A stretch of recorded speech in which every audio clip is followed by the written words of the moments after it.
Hi, my name is Ashton. I was asked if I would share a faith promoting experience from my life. So I wanted to share an experience that I had, especially when I was younger. I was introduced to pornography when I was about 12 years old, and pornography became a significant part of my youth growing up.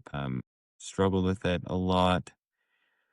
And it was always something I was very ashamed of. I didn't want anyone to know. Nobody, as far as I know, nobody knew that I had any struggles with pornography for the first 6 or so years of dealing with that. It was something that made me, you know, hang my head low and kind of be reclusive and shy away from friends to some extent. So I was not happy that I was caught in that addictive cycle and those addictive tendencies. And I came to a point where, through some circumstances at church and talking to the bishop, the religious leader who I was working with, it came out that I was struggling with this. And that was the first time that I had told anybody that I had been struggling with an addiction to pornography for several years. And it was a very helpful experience, that confession.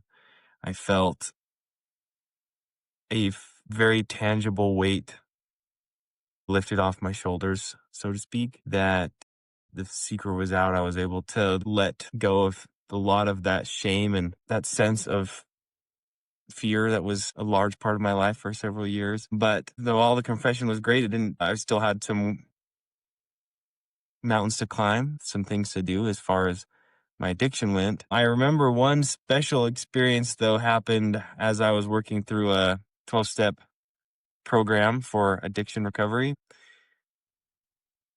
I remember one of the steps of that program was it was step 3. It says you should turn your life and your will over to God and Jesus Christ.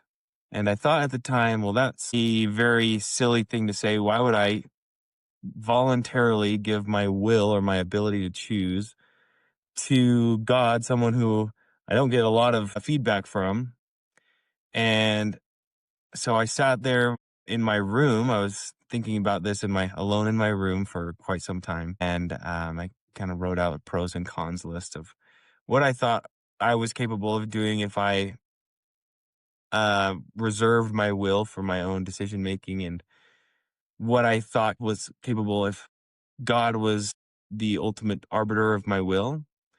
Hopefully this makes sense, but the I through that experience, I kind of came to the realization that I was clearly unable to steer my life in a very good direction because I couldn't even break out of an addiction that had been controlling me for so long. And so I decided to turn my will over to God. And in my room, I was praying on the side of my bed, talking to Heavenly Father about this decision I was making. And in that prayer, I received like a manifestation, I guess, of God's love for me that I have never experienced before up to that point, and I have never since experienced quite such a strong manifestation. But it literally felt like I was being hugged and embraced there on the side of my bed, and that God was happy with this decision that I was making to turn my life and will over to Him. And I sat there for a couple minutes just in awe of this very physical, tangible sensation that was over me. And I thought to myself, God is definitely there. That is an unmistakable sensation that's going on. Like I felt like I was filled with light for probably 10 minutes. It was just the most miraculous feeling. And I wish I could feel it every day. But so I made that decision, and I think God approved that decision that I made. And so, even after that experience, there were still ups and downs, but I got to the point where I was in a much better place with my addiction. And now I've been, in recovery for several years now, and it's a wonderful place to be. But I want to comment briefly on my gratitude for having gone through the addiction and had the trial that it was. I think about, like, we know that from President Nelson that the Lord loves effort, and going through an addiction where you feel that despite your very best efforts, you have not a sufficient power to get out of your chain of behaviors is a very painful place to be. It's hard to think that me and all of my creativity and my strength, I still can't break this cycle of behaviors. no matter my best efforts, no matter what I try. And that is a hard place to be. Being in that place made me recognize that I absolutely need a higher power to intervene because at that point, I had been trying for years to break my cycle of behaviors and with no luck. And so once I realized that I am not sufficiently strong to overcome these behaviors, then I had to turn it over to God. And he was the only person that I knew to turn it over to.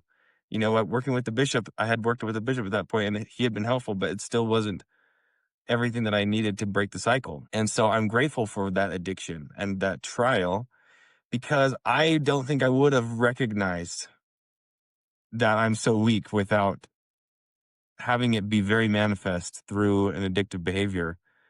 I wouldn't have recognized that I need divine power in order to get through some of the challenges of life if I hadn't had that addiction. And so I'm grateful for that. I know that God lives. I know it with every fiber of my being. I'm very grateful to him for the many ways he's blessed me in my life. I'm grateful for all of you for listening to my little faith bomb here. So thank you.